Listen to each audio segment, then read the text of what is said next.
Well, I mean, look, I'm on to the Giants, so I feel a lot better right now. But I mean, it's a bad taste in your mouth. We didn't do enough to win, so that that doesn't sit well. But I also know, and we're going to learn from that, man. Now we know we got it face to face. We know what it looks like, and you learn, man. You better, right? I mean, right.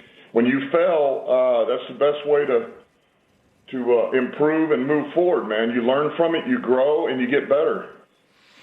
When you look at this game, and obviously the big storyline is, 0 for 5 on fourth downs. The third down conversions haven't been there this year. With the defense playing the way that they are, and some of the struggles you've had on the offensive line, have you considered modifying the aggressiveness of which you decide to go for it on fourth down and play for a little bit more field position, or go for the points and field goals when the opportunity presents itself? Yeah, I look at everything, and I come out of those games, and I think about everything. I look at everything. I try not to play the hindsight game, but and so I know this. No matter what we do, how we go here, just like we've done going on, I guess, year 5 now, we're going to play to the strength of our team, however that goes. And you learn, you evolve as you go. As the season goes, you figure out who you are and truly what your strengths are. And you adapt and you adjust. Every game you have to adjust. And the opponent is different every week. So you do that. But now the other night was also pretty unique, too, because of the weather. There was some wind, and we were in no man's land a little bit on some of those. And no matter what your team is, it's hard for me to punt on the, 35-yard line, 36-yard line. But yet that wind is stiff, and I don't think that's all that fair either to bait. So, man, it's 4th and 2, we're going. 4th and 3. I like our skill players. I like our quarterback. I like the play. We can hold up in pro, and it didn't work out. You mentioned play to the strengths of your teams. If you were to sit down and make the pros and cons of what your team and how it's made up and how you've seen them perform through 10 games, what are some of those that you would classify as strengths of your team? Well, I think we're an explosive offense. We have explosive skill players. We have a quarterback that can put it on the money and can facilitate the ball to those skill players. I think our freaking defense is playing outstanding right now. I think our front seven and our back end is sticky, man. Rushing coverage, we stop the run.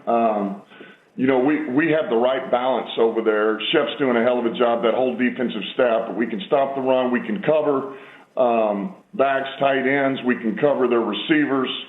And we can make it a hard, long day for them over there. And I like our coverage units, man, on special teams. Right now, we got to get more efficient in the run game on offense, and our return game in special teams. We can be so much better. So we just amp that up a little bit, get more consistent. That's going to go a long way for us. Goff had some issues with accuracy. How would you diagnose what happened? Was he getting rattled? I know he's played with the glove before. Was that giving him any issues? What did you see?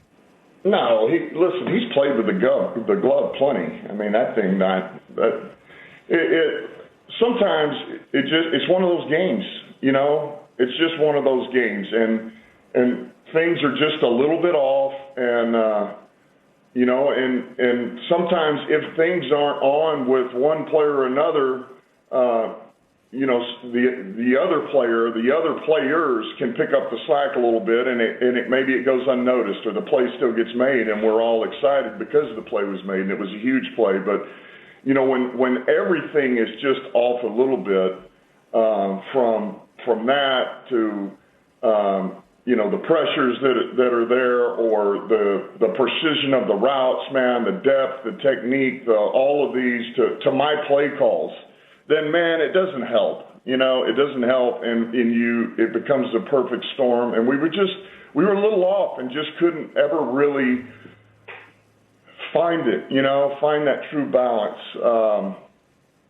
And that was it. And at the end of the day, we didn't play our best ball on offense. We had a chance to win that game. That's what's encouraging.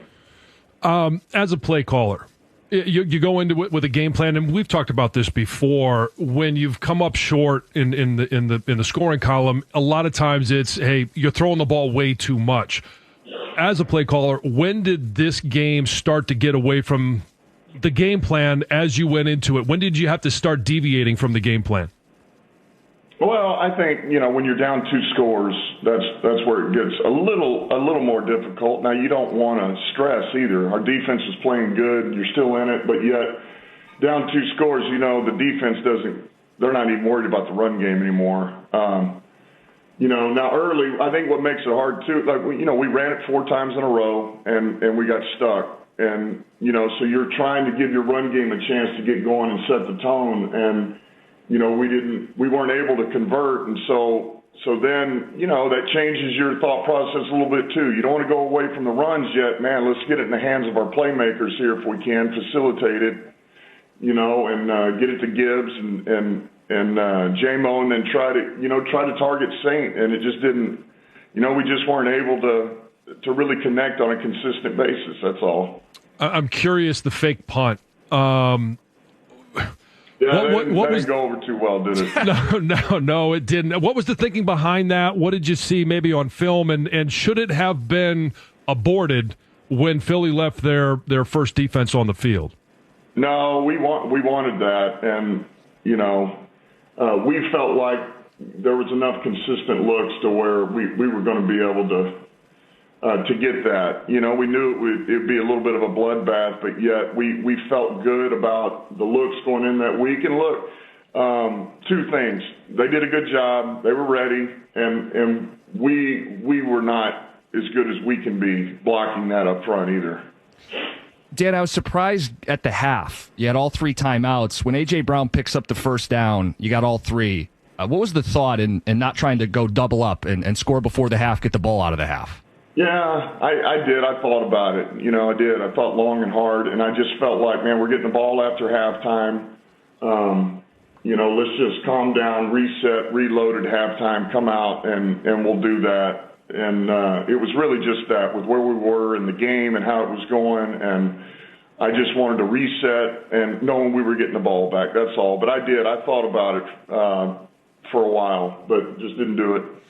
The O-line has struggled. You mentioned already, you got to get the run game going. But against the better defenses, Green Bay, Kansas City, Philly, what adjustments are you looking for, maybe as a play caller, or what are you looking to do? Are there any changes that you need to make against some of those top defenses moving forward? Well, ultimately, to get the run game going, you're just trying to mix up your schemes a little bit. Is it perimeter? Is it wide zone? Is it gap? Is it trap? And you want to be able to really figure out what that is. But when you don't convert on 3rd down, there again, you go in early. I tried to run it on 4 downs, and we don't get it. And then after that, if you don't pick up a positive gain on 1st or 2nd down where you're into the pass, it's hard, And we tried to run it on 3rd down a little bit. So ultimately, at the end of the day, without the conversions, it's hard to really keep bouncing around on the run game, and figure out what really is the right thing, the right balance. And so that's where we just, we got to convert here. And honestly, we had manageables. We had 3rd and 4th down and manageable. We weren't able to execute, And there again, man, I would love to have. There's a number of calls I want back so bad that I didn't give our guys a chance. Dan, where do you get your confidence from? Like, as doubt creeps in our world, like you think about the questions we're asking and some of the losses that you've had this year.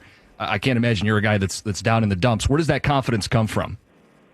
I've been in this a long time as a player and a coach, and I just know what it looks like. And I know what happens as the season goes on. And some of this stuff, all the sparkly toys, man, all the shine that's on a lot of things that shine begins to come off on a number of teams. And the ones that just look like clunkers or not what they're supposed to be or underperforming, all of a sudden they start doing what they do. They get hot, they find themselves, and then they're unstoppable. And I just know, man, you roll through the season like we did last year, you get, 2 wins, and And anything over, or excuse me, 2 losses, anything over 2 losses this year was going to, on the outside world, was going to be, it was going to be looked at as negative. We can't worry about that. And I told our team, you can't worry about it.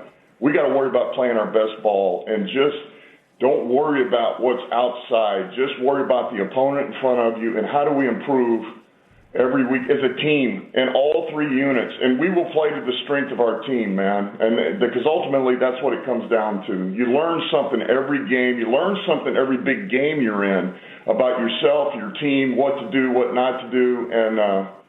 And we're going to be better for all this. I believe that, man. We need a little bit of this where we got to sharpen ourselves and go through the fire to get better.